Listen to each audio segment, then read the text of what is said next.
Куттуу эл республикалык улуттук форумунун кезеги Баткен облусуна келип, Баатыр элим Баткеним аталышында өткөрүлдү. Мамлекеттик катчы Сүйүнбек Казманбетовдун катышуусунда Баткен облусунан чыккан мамлекеттик ишмерлердин айкелине гүл коюу азем менен башталып, көргөзмө жарманкелер, улуттук кийимдер, кол өнөрчүлүк жана 100 окуучунун коштоосунда манас айтуу менен иш-чара көркүнө чыкты.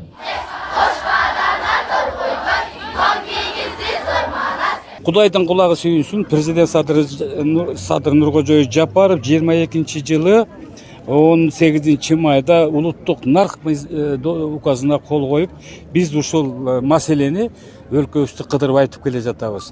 Бүгүн Баатыр элим Баткеним деп ат коюп алып өзүбүз. Биз баткендиктерди ушинтип кабыл алабыз да. Аркалык кыргыздар, ар жактагы кыргыздар. Булар баягы кылычтын мизинде, найзанын учунда жашаган эл. Форум Кара Кыргыз автономдуу облусунун түзүлгөндүгүнүн 100 жылдыгына карата да уюштурулган. 1924-жылы 24-октябрында Түркстан АССРнин курамындагы кыргыздар Орусия Советтик Федеративдик Социалисттик Республикасынын катарына киргизилип, Кара Кыргыз автономиялуу облусу болуп түзүлгөн.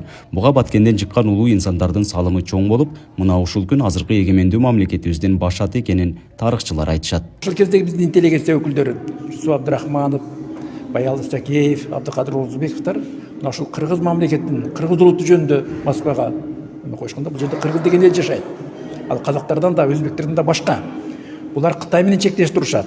Ошон үчүн буларга өзүнчө атайын макам бериш керек деп. Биринчи бул аракет 1922-жылы болгон Тоголуу кыргыз автономиясын түзүү боюнча. Бирок бул аракет ишке ашпай, андан ошол 24-жылдын эле 14-октябрында Кара Кыргыз автономиялуу областын түзүү боюнча мына ушул демилге болгон. Ошол үчүн биз азыркы мамлекеттүүлүктүн 100 жылдыгын мына ушул иш-чара менен белгилесек бул абдан туура болот. Өлкө башчысы Садыр Жапаровдун инсандын руханий адип ахлактык өнүгүүсү жана дене тарбиясы улуттук нарк жөнүндө кол койгон жарлыгында жана кыргыз жараны концепциясын ишке ашыруу максатында уюштурулган форум облуста жашаган улуттардын ынтымак биримдигин чыңдоо, каада салт, үрп адаттарды жана улуттун нарктуулугун даңазалап кийинки муунга өткөрүп берүү дешет уюштуруучулар.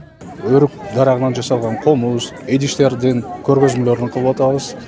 Булар менен кошо облустун аймагындагы ар кайсы улуттардын биримдигин чыңдаган өр бийлер болуп атат. Унутта калып аткан Баткендеги дегеле кыргыздагы каада салттарды, бул каада салт дегендерибиз жакшылыкка үндөө, ынтымакка чакыруу, эл жерди коргоого багыт берүү багытындагы жакшы сапаттарны биздин кийинки урпактарга калтыруу болуп саналат. Форумдун расмий бөлүгү Апаз Жайнаков атындагы облустук драма театрында тарыхчылардын баяндамасы менен улантылды. Мындай иш-чара ата-бабалар сактап келген улуттук касиетке кайтууга мүмкүнчүлүк жаратып, улуттук идеологияны аныктоого салымы зор экени айтылды. Бүгүнкү Баатыр элим Баткеним аттуу куттуу эл республикалык форум, улуттук форум бул кыргыз мамлекеттүүлүгүндөгү улуттук идеологияны аныктайт да.